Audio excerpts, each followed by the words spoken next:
জামুগুৰিহাটত অসম ৰাজ্যিক প্ৰাথমিক শিক্ষক সন্মিলনৰ উদ্যোগত চতুৰ্থ আৰু পঞ্চম শ্ৰেণীৰ প্ৰজ্ঞান প্ৰতিভা সন্ধানী পৰীক্ষা অনুষ্ঠিত হয়। বৰভগীয়া মজলীয়া বিদ্যালয়ত অনুষ্ঠিত হয় এই প্ৰজ্ঞান প্ৰতিভা সন্ধানী পৰীক্ষা। পৰীক্ষাত ৮৮গৰাকী ছাত্ৰ-ছাত্ৰী অৱতীৰ্ণ হয়।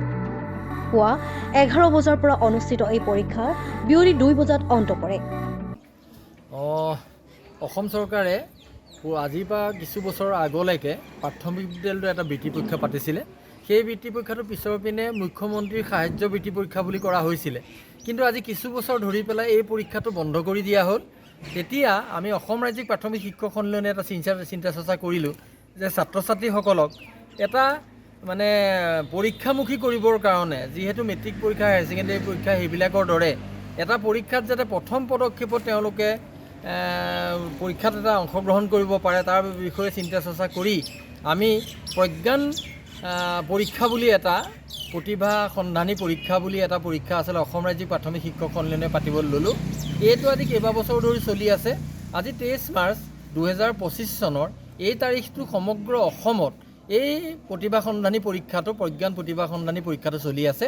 আজি আমাৰ তেজপুৰ মহকুমাৰ অন্তৰ্গত নদুৱাৰ অঞ্চলতো এই পৰীক্ষাটো ইতিমধ্যে ইয়াত চলি আছে। গতিকে এই পৰীক্ষাৰ্থীসকলক ভৱিষ্যত দিনত আগবঢ়াই নিয়াৰ আমাৰ উদ্দেশ্য।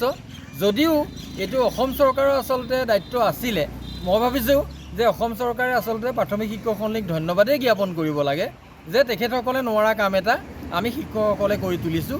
আমাৰ উদ্দেশ্য এইটোৱে যে ছাত্ৰ ছাত্ৰীসকলে এনেকুৱা প্ৰতিযোগিতামূলক পৰীক্ষাতে এতিয়াৰ পৰাই অভ্যস্ত হওক আৰু ভৱিষ্যত দিনত তেওঁলোকে তেতিয়া যিবিলাক উচ্চ পৰীক্ষা সেইবিলাক দিবলৈ সক্ষম হ'ব।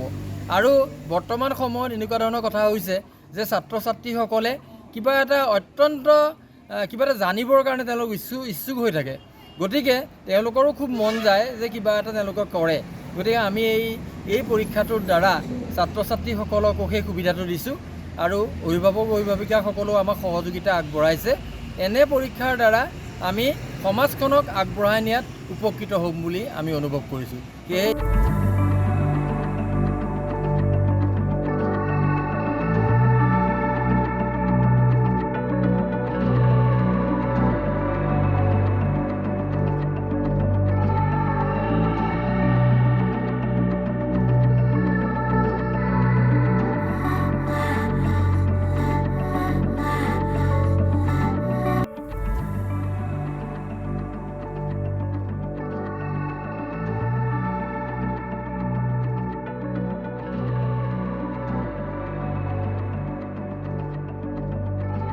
জামুগুৰিহাটৰ পৰা আনোৱাৰ আহমেদৰ ৰিপৰ্ট, মাই নিউজ এন।